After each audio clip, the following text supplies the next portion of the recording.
Hey y'all, today I'm going to show you just how easy it is to make your own butter. Now today I'm going to be using my KitchenAid, however you can use hand beaters if that is what you have. I have taken the bowl and I have put this in the refrigerator, and I've also put the whisk attachment in the fridge. We're going to take some heavy cream straight from the farm, okay, somebody's farm. And you want the heavy cream to be at least 40% fat if you can. Now this one is anywhere from 36% to 40% fat. The bowl being chilled just helps the butter making process move along. This is 4 cups of heavy cream. And then I am going to start whisking it.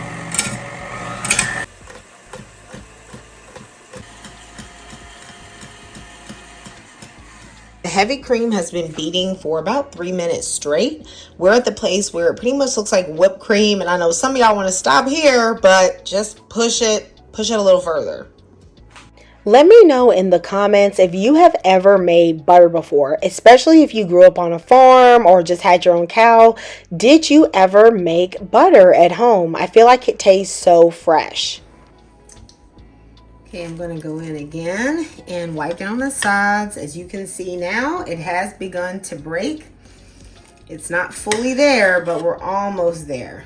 It's like becoming very curdly looking. Also, you may be able to see that the color is a bit more yellow. This is a pro tip, y'all. When it gets to this stage, you need to slow the beater down because very soon it's going to separate into butter and buttermilk. And if you do not, it is going to splash all over your kitchen. So right here, you see the separated butter and buttermilk. However, it is not clumped together yet, and you really want to extract as much buttermilk as possible. So I am going to let this beat for about a minute or two on a lower speed, just so all the butter will start to clump together. And it is indeed oily. As you can see, it starts to melt in my hand.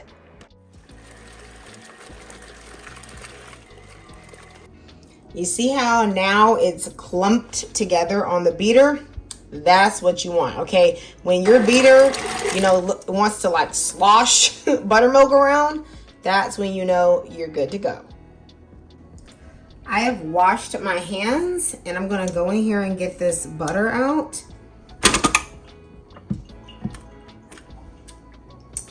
Look at that. I actually washed my hands with cold water. You want everything to be as cold as possible.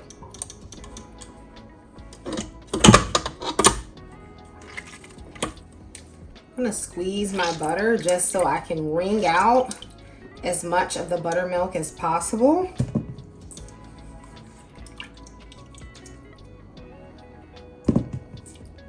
You don't throw this away, guys. You jar this up and you cook some biscuits with it. All right, this is good old buttermilk. I have a little strainer in a bowl, and I'm going to strain out the buttermilk. Those little solids are butter. I'll just wash those and, eat those as well. And then we can bottle up this buttermilk. My mom said that when she was a child, her grandmother would make her drink the fresh buttermilk after churning butter. Now, she would chill it and then they'd have a glass for breakfast. Did y'all grandparents ever do that? My mom says she could not stand it, but apparently my grandmother loved drinking buttermilk. This is very cold water. First, I'm just going to rinse the butter. I'm going to dump this water out.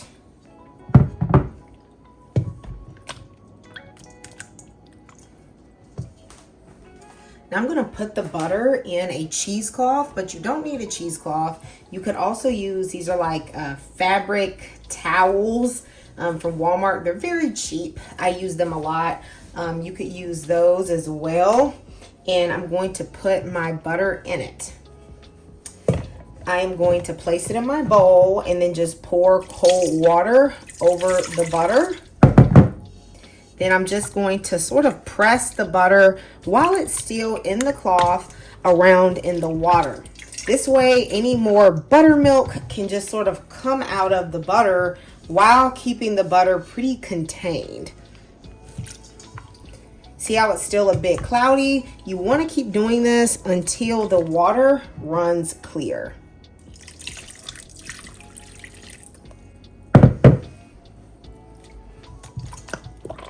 If at any point your butter ever gets a little too soft to handle, all you need to do is just pop it in the freezer for like a minute or two, and that will chill it.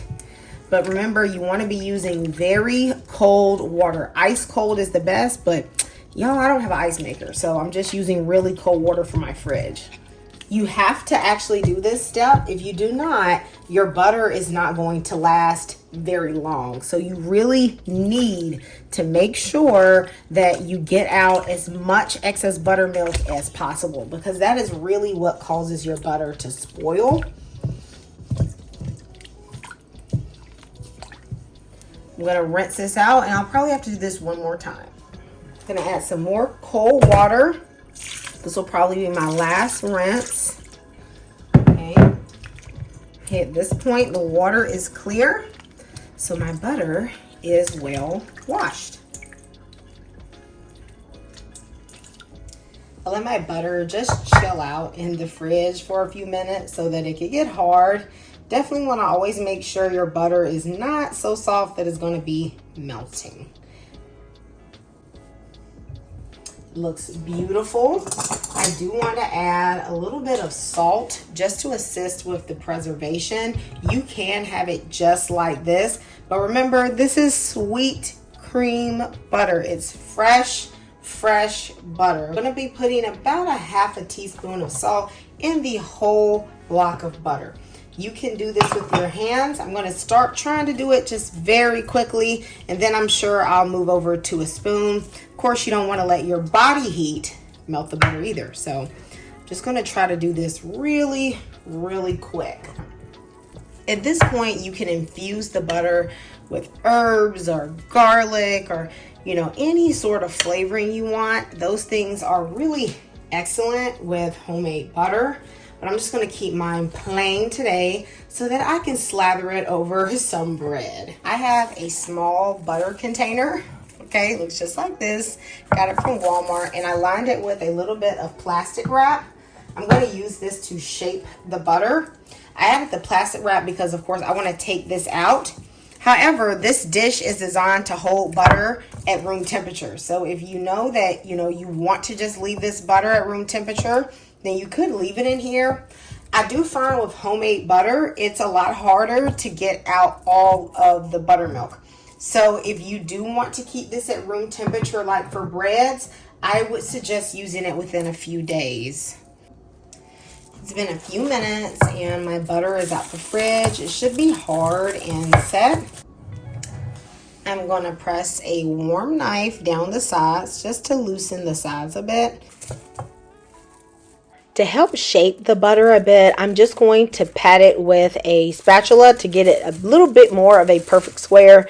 Guys, I'm just being bougie at this point. You don't have to do this. But let me know in the comments, are you someone that keeps butter on their counter? It used to be so popular to have butter in these butter dishes. That way, whenever you'd have bread, you could, have room temperature butter that's easy to spread. So this amount of heavy cream, I had 4 cups, got me about 12.5 ounces of butter. You, of course, will get more butter if you have a heavy cream with a higher fat percentage. But y'all, I just could not find it. But it did not matter. This butter was so delicious and fresh tasting on bread. Please let me know in the comments if you are going to try it. And when you do, let me know how much you love it. Goodbye and God bless.